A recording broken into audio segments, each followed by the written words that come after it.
Episode 2, Surprising the Bank Manager. Does he have no shame? Karen hurried after Alex with a look of chagrin on her face. She tried to open the door to the VIP room, but it had been locked from the inside. Hello? Inside the VIP room, Robert Miller, the bank manager, was leaning against the sofa, looking at his phone. When the door suddenly opened, he quickly sat down and hid his phone away. Normally, when a VIP was coming in, Karen would notify him in advance. As the customer manager, he was responsible for 31 VIPs, and he knew them like the back of his hand.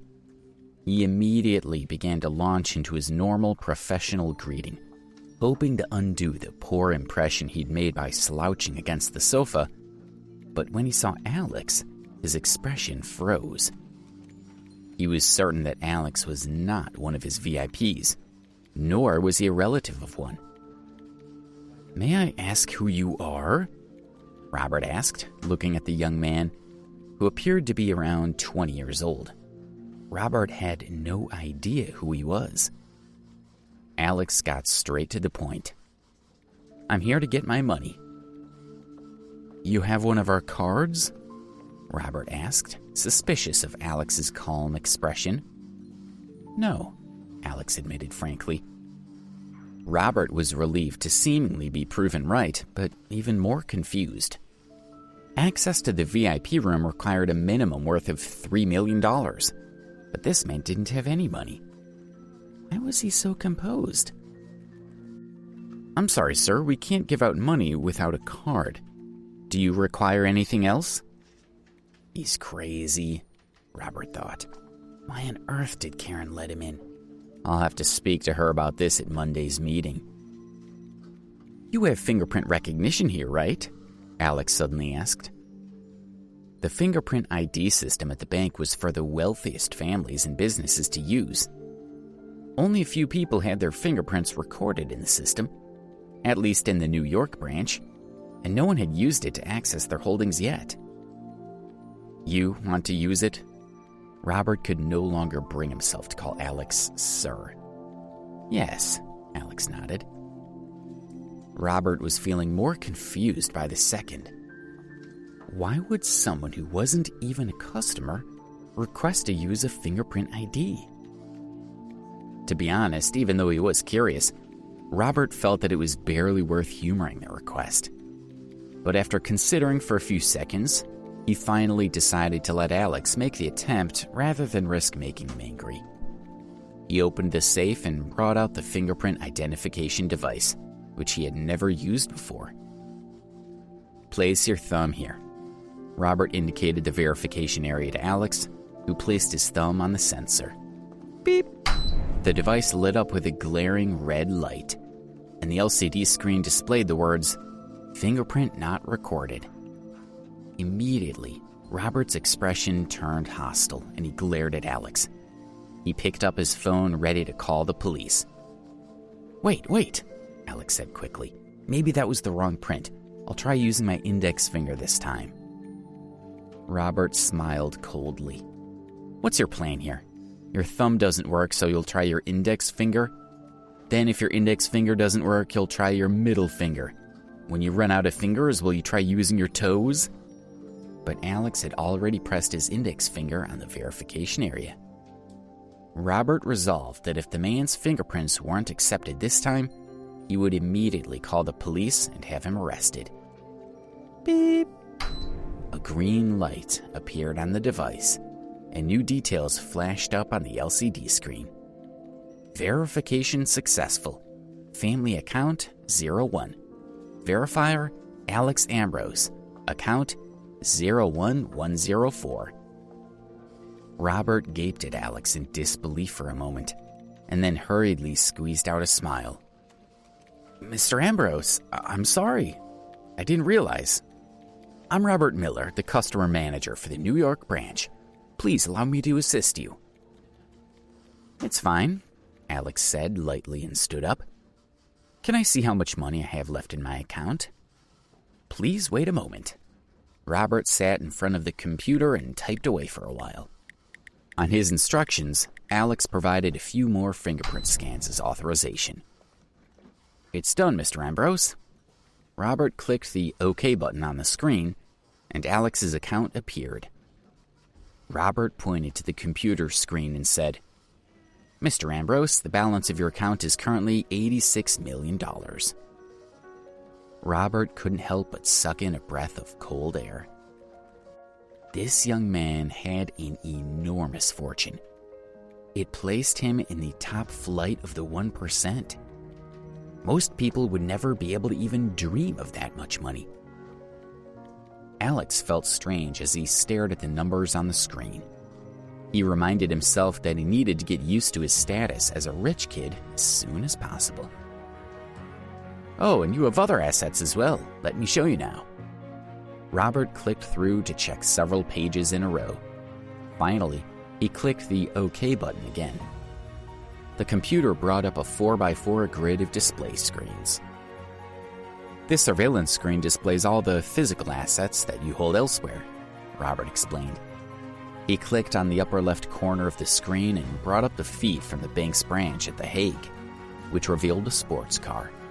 In the lower right corner, it said, "Ferrari Pagani Hura." Robert opened up other screens for Alex, one after another. The Hawaii branch displayed a Dominica blue pearl bracelet and 4 stacks of gold bars. The feed from the French branch in Nietzsche revealed 3 original Picasso paintings and 2 Rodin statues. And the Cape Town branch had 15 10-carat diamonds, 10 pieces of ivory, and another couple of stacks of gold bars.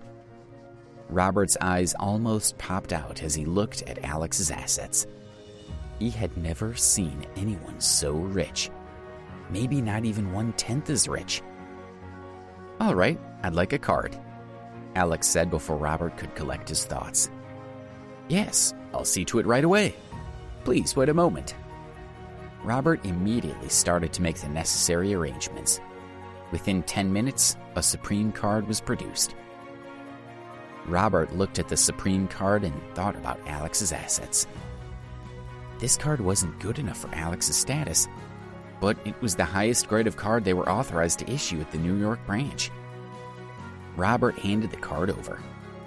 "Mr. Ambrose, your card." "Thank you."